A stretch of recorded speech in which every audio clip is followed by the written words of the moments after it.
This is CBN NewsWatch.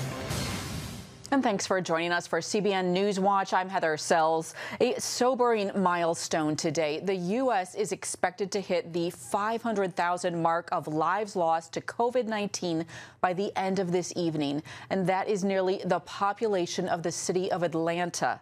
Tonight, President Joe Biden will remember those lives in a White House ceremony. And at the same time, there are some promising numbers to report. New cases dropping by 73%. Hospitalizations down more than 50%, and deaths are also falling. Vaccination efforts are ramping up after the winter storms delayed 6 million vaccines. Still, there are concerns over the South Africa variant, which may be more resistant. If, in fact, this becomes more dominant, we may have to get a version of the vaccine that is directed specifically against the South African isolate. Dr. Fauci also predicted Americans might need to wear masks until 2022. And CBN's medical reporter Lori Johnson joins us now. Lori, how concerned should people be about this South Africa variant? Really, Heather, very concerned because the South African variant has been shown to escape, to evade the vaccines. We know that it also has been resistant to some of our best treatments, and people who have recovered from the coronavirus have been reinfected by the South African variant. So we know that it is a very potent strain. We know that it is here in the United States, but it is not as dominant as the UK variant. Still, we need to make sure that the South African variant doesn't grab a hold and become more dominant. And the best way to do that is to prevent spread of the coronavirus. You know, a lot of folks, Heather, aren't really that concerned about getting the coronavirus because, after all, it's very mild in many people and deadly really only to 1% of the population. So a lot of folks aren't too concerned about getting it. But knowing that they can get this South African variant and pass it along to other people should be a big red flag. Right. It's so hard to keep that mix of, being reasonable about all this. But let me ask you, we know right now 56 million Americans have received at least one dose of the vaccine, and over 1 million are now receiving it every day. Do you think that perhaps people are becoming more interested in taking the vaccine? Well, vaccine hesitancy has gone way down. A new Gallup poll shows an average of 71% of Americans say they will likely take the vaccine. That's up from an average of 50%. But what's really interesting about that Gallup poll, Heather, the new one that just came out, is it's an average of 71%, and it's split among party lines. Get this, only 51% of Republicans say they'll get the vaccine, and 91% of Democrats say they'll get it. Also interesting to see that the highest income earners are the most likely to get vaccines. I'm talking about people with a household income of $90,000 a year or more. Also people with a college degree and people who live in the Northeast as well. That is really interesting. I want to ask you, too, Dr. Fauci was talking about masks, wearing them until 2022. What is the thinking behind that? Well, he said it's a possibility, and it's simply because he said that in order for things to go back to normal, what does that mean? To the way they were before the pandemic, there have to be two things in place: mass vaccinations. In other words, a lot of people within the community have been vaccinated and are immune to the coronavirus, and also that the case numbers need to be weighed down. And neither of those things are happening right now. You mentioned before that the case numbers are down 73%, but that's only 73% down since November. The numbers now are still much higher than they were this past summer and in the fall. So we still have a long ways to go before getting more people vaccinated and the amount of virus that's circulating in the community down to a tolerable level. All right, Lori Johnson, thanks for the update. Sure. Well, President Joe Biden's $1.9 trillion COVID relief bill is back in the House Budget Committee today, and it is expected to go from there to the House floor for debate. It could be voted on by the weekend. It would deliver another $1,400 stimulus check to most Americans, along with other relief measures. Warmer weather has returned to Texas after last week's devastating winter storm, but an estimated 10 million Texans are still without safe drinking water. The good news, full power is expected to be restored today. Other bad news, some Texans are receiving astronomical electric bills, one as high as $17,000 after a spike in the energy market. You know, you're being held hostage and you can't do anything about it. How in the world can anyone pay that? Burst pipes have ruined many homes. State Farm is reporting as many frozen pipe claims from Texas in a week as it had across the entire U.S. last year. President Biden has issued a disaster declaration for 77 Texas counties. Governor Greg Abbott called it an important first step, but is asking the president to expand that to the entire state. And Hannah Slusher with Operation Blessing joins us now with details on the relief efforts in Texas. Thanks for being here, Hannah. Yeah, no problem. Thank you for having me. Well, we know the weather is starting to warm up in Texas, but talk about the work that is just beginning, and that is the recovery effort. What is happening? Right now, the main need, it really is water. Even though you still have millions of people that are under boil advisories. And, with disasters, safe water is usually one of the first things that gets impacted. And that is still really impacting people. Not only as the boil advisories begin to, lift, you still have millions of people with those bursted pipes. Water is going to be an issue for a while. So we're doing everything that we can right now to work with our relief partners on the ground, to work with the city of Dallas to get much needed water out to as many as we can. Well, and it's so crazy because, here we are in the United States and we're talking about safe drinking water, something that we typically have not had to think about in this country. How exactly is Operation Blessing helping to meet the water needs of people in Texas? We're working with the Hunger Strike Force. We're working with Keurig Dr. Pepper. Actually, over the weekend, was able to donate pallets and pallets of water that we were able to push right out the door to places like Lakewood Church, Highway Tabernacle. Pastor Stoker from Highway Tabernacle Church in Cleveland, Texas, actually said that they had a distribution lane that was actually just backed up for miles with families just in line ready to receive those cases of water, and not just for drinking, but for bathing and washing their hands and things like that as well. All right. Any other areas that Operation Blessing is helping with right now, or is water the main need? Water is the main need, but we're pushing out food. We were pushing out blankets as well. That was one of the first asks from the city of Dallas that we were able to accommodate, was blankets and safe drinking water. We're moving and expanding now. We're actually looking into different areas of Louisiana as well that are also under boil advisories over in Shreveport. So right now, water is truly a main focus, but we're water, non-perishable food items, things like that. All right, Hannah Slusher, thanks for the update on Operation Blessing. Thank you. And you can find more about Operation Blessing and how to help by going to the website it's ob.org to find out ways that you can help. Well, we are starting to see and hear stories of God at work amidst that terrible Texas storm. One pastor said it was a big Jesus fest at his church as they helped shelter those in need. Pastor Troy Brewer of Open Doors Church says his church rented 2 generators for electricity so he and his members could provide food, shelter, and other basic needs. A local Jeep club also helped transport families from their home to the shelter. 6,000 pounds of food were given away to 1,025 people.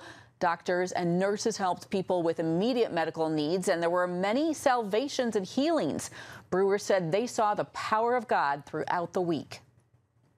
Well, President Biden has revoked a permit for the Canadian-backed Keystone Pipeline as part of a number of executive orders aimed at curbing climate change.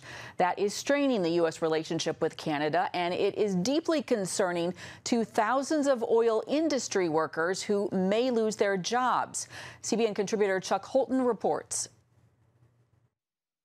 President Joe Biden wasted no time making good on his central campaign promise, putting a stop to the Keystone XL pipeline.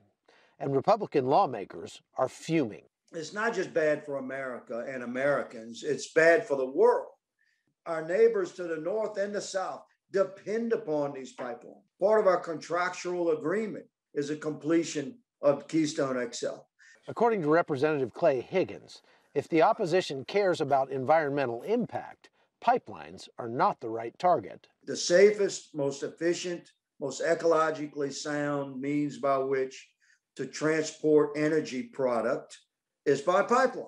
The Trump administration fast-tracked dozens of pipeline projects all across America, and now we see more than 9,500 miles of pipelines currently under construction in the United States alone. But the Biden administration's open hostility toward the oil and gas industry means that companies like these are going to have to start thinking about whether or not it's worth it to continue. But one thing that won't change is the customers' demand for the energy these pipelines carry. Pipelines are proven to be both the safest and most environmentally friendly way to move oil and natural gas. So by canceling pipelines, you're just forcing it to travel a different way. And moving petroleum products by rail or truck results in as much as 6 times more pollution than moving it by pipeline. The Biden administration's canceling of oil and gas contracts on federal lands could mean just moving the damage elsewhere. About 22% of our oil and gas produced domestically comes from federal lands and water. And so not only will this have a huge impact on American jobs, but it will simply move production overseas where it is produced at less stringent standards. And those lost jobs won't be easily replaced. Neil Crabtree is a third-generation pipeliner. Starting over in a different job, you're not starting off at the top. You go right to the bottom and you've got to learn it all over. We're talking about men and women who have mortgages. They've worked all their life to get to the point they are now. Starting over, you start off at the bottom. American oil and gas workers make at least double what workers in the renewable industry make. And even the unions have said the oil and gas industry provides higher pay, better benefits, and more opportunities for advancement than the renewable industry. A reasonable man would hope that our oil and gas industry and the millions of Americans that it employs, we would hope that the industry could survive the worst of times. What we would not expect is that those worst of times would be introduced by a newly inaugurated president of the United States. For CBN News, I'm Chuck Holton. The Supreme Court has cleared the way for a Manhattan district attorney to subpoena 8 years of former President Donald Trump's tax returns. According to the New York Times, there is an investigation into potential tax and bank-related fraud. Former President Trump calls it a political witch hunt. The former president will make his first public appearance since leaving the White House. He is scheduled to speak at the Conservative Political Action Conference in Orlando this Sunday. Trump is expected to speak about the future of the Republican Party and the conservative movement. The head of the UN nuclear watchdog group says Iran will give less access to its atomic program. This was Iran's response after the U.S. refused to lift sanctions. Iranian officials say the sanctions will need to be lifted before any negotiations return. Some believe that if the negotiations lead to relief, it would cause a chain reaction of more funds going to terrorists. Coming up, how the pandemic has changed the way we gather for worship and the permanent impact it could have on churches and pastors.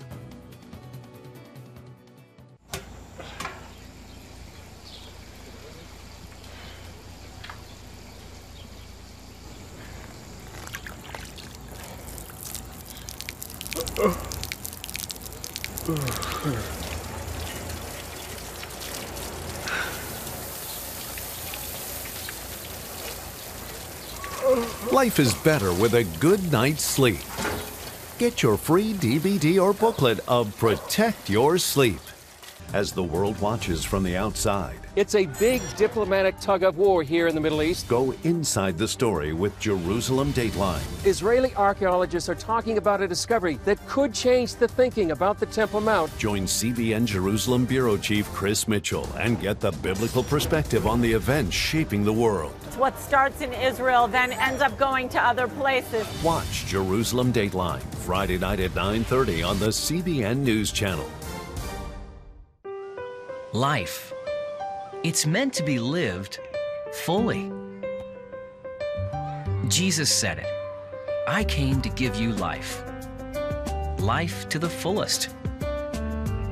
Life in your family. Life in your finances. Life in your body, mind, and spirit. Life in your everyday.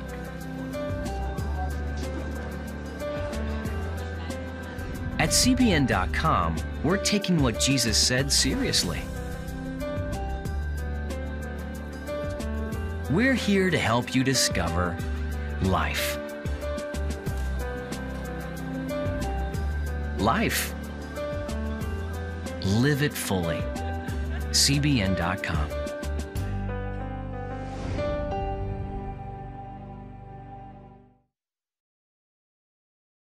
More about the dramatic impact of COVID on churches. A Lifeway survey this month found that close to 9 in 10 pastors say someone in their church has been diagnosed with it. The virus is also affecting attendance, and 2/3 of pastors say their attendance is down by roughly 1/3 or more.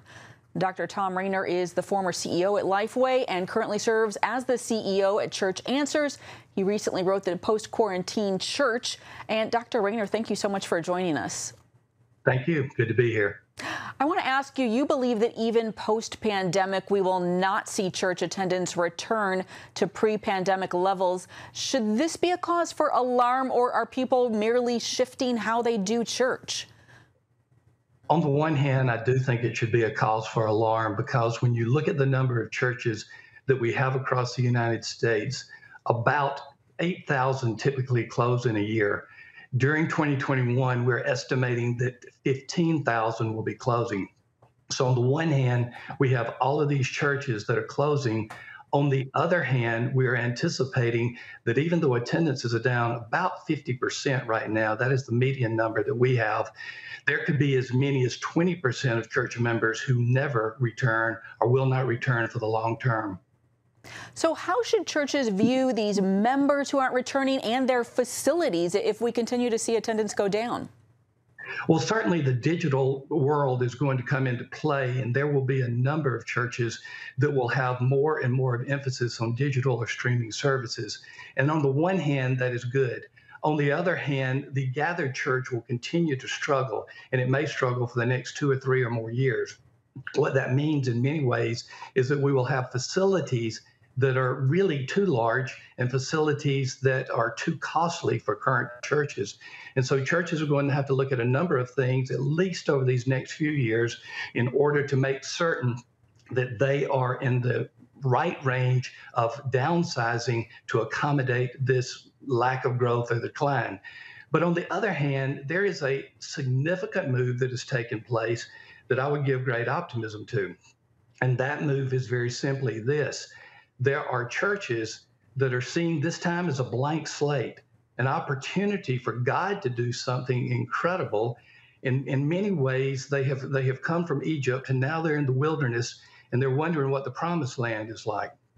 I can see that many churches will take this opportunity to move forward and to do things like they've never done before. One of the outcomes that we anticipate of this is that the number of people reached with the gospel will actually increase. All right, and I want to ask you, we just have about 30 seconds, but from what I've heard you say in the past, it sounds like young people in particular want smaller gatherings. So is that an opportunity? That is an opportunity to have more services, more venues, more sites, more opportunities to gather more frequently, but in smaller groups, particularly the younger millennials and the Gen Zers. Those are the two groups that will not want to come to the larger services. All right. Well, really a fascinating time and lots of opportunities, as you say, Dr. Rainer. Thanks for your insights. Thank you. Still ahead, real-life drama out of Russia with the latest strike against the opposition leader. On October 1st, 1961, history was made when a tiny station began transmitting the first signals of the Christian Broadcasting Network. CBN, the Christian Broadcasting Network. And now, a new era has begun with the all-new CBN News Channel. Just moments ago, the Iron Dome intercepted an incoming rocket right on the Gaza border. And ministering in this area, spiritual warfare is definitely involved. a 24/7 news network, bringing you the news you want from a source you can trust.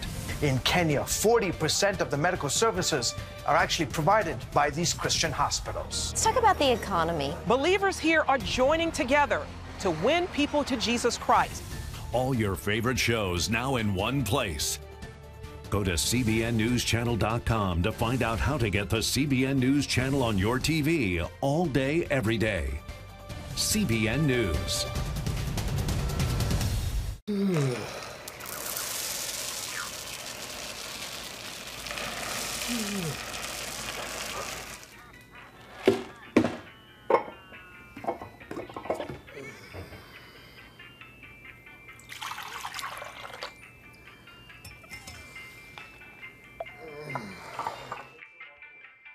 Life is better with a good night's sleep.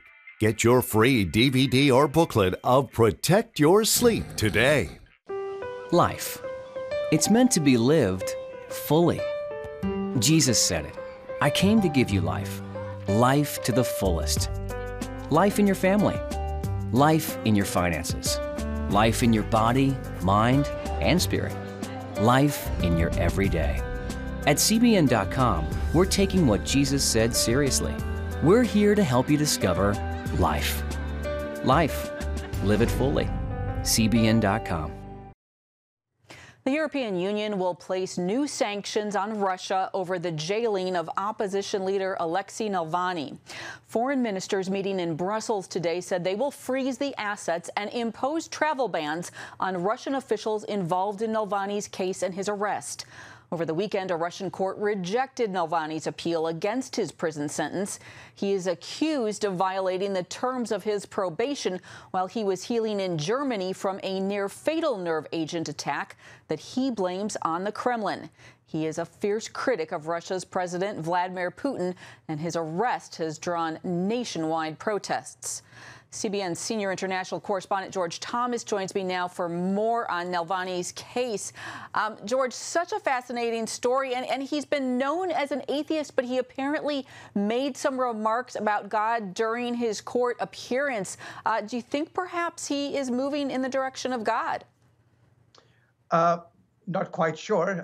As you mentioned right before the verdict, he, for the first time, declared openly, according to my sources, he's never said this before, that he was an atheist and that he has come to believe in God. And in addition to making references to Harry Potter and Rick and Morty, he made references to the Bible, specifically to Matthew 5:6 in relation. That's obviously the verse that says, "Blessed are those who hunger and thirst for righteousness." But he said while sitting in prison, he's been getting a lot of letters from people. And one particular person said, you know, why do you risk so much? Why do you resist so much? And that's when he gave the reference to Matthew 5:6, basically saying that those who hunger and thirst for righteousness will be satisfied. And in fact, he said that some of the folks on his legal team have made fun of him because of his belief in God. And he said, quote,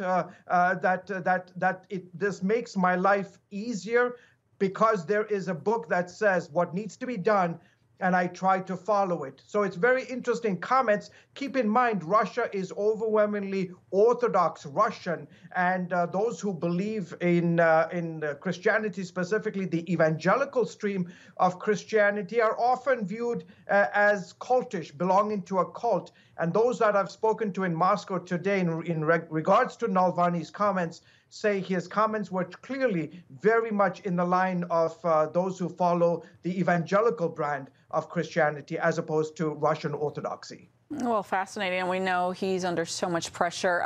He, of course, has been a fierce critic of Russia's President Vladimir Putin, accusing him of sucking the blood out of Russia. What is his case against Putin, and how serious of a threat is he to the Kremlin, do you think? Yeah, the second question I'll answer first. Not right now. It doesn't seem like he's a serious threat to the Kremlin. But what makes Navalny very interesting is that he openly criticizes the Kremlin, the ruling under Putin. Talks about the the wealth that he has amassed over the many, many years being in power, but then also is very brave. So these two combinations does make him a potent threat to the Kremlin. But right now, obviously, Putin has everything under control. All right, and George, we just have about 30 seconds, but the U.S. and other countries are trying to put pressure in order to obtain his release. How important might that be? It'll be interesting to see. Obviously, the EU, all 27 bloc nations came together this week saying that we've got to go after those who are involved in the arrest. And in the case of Navalny, the United States has been very forceful in its condemnation of Navalny. It'll be interesting to see if they will release him. Probably not. But I think the more attention Putin talks about Navalny, the more obviously Navalny's stock increases, not just outside of Russia, but more importantly, inside the country. Fascinating. Thank you, George Thomas. Appreciate your time, and we will be right back. Sure.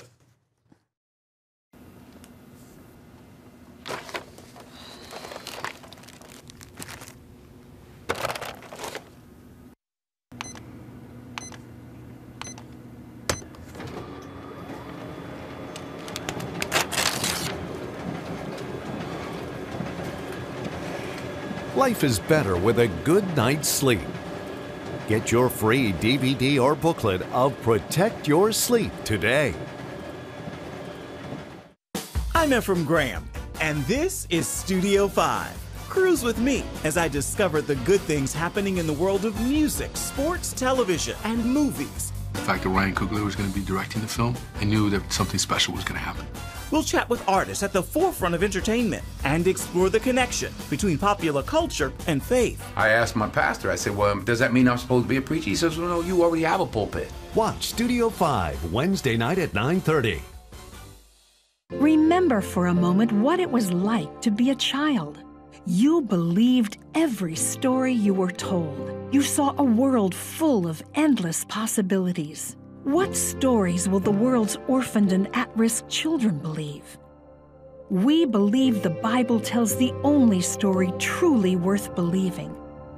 We believe that every child should have the opportunity to dream, the chance to take challenges and turn them into possibilities, the chance to stand on the promises of God, to recognize their place in the greatest story ever told. They have their whole lives ahead of them. Theirs is a world of endless possibilities. They are looking for a story to believe. We will tell them that story. Will you join us?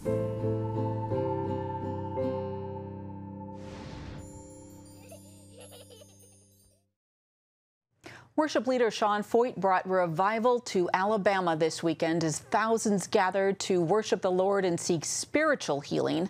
Foyt's Let Us Worship tour stopped in Birmingham, where people from 10 states filled Veterans Park on Saturday. While many lifted their hands in song, Foyt said that some fell to their knees asking for salvation. Foyt tweeted that moments like these are the only hope for America and that running to the altar is the answer for a hurting world. That is it for this edition of CBN News Watch. Please remember that you can find more of our news programs on the CBN News Channel anytime or online with cbnnews.com. And also, please do tell us what you think about the stories that you've seen by emailing newswatch@cbn.com or just talk to us on Facebook, Twitter, and Instagram. We hope that you will join us next time. Have a great day.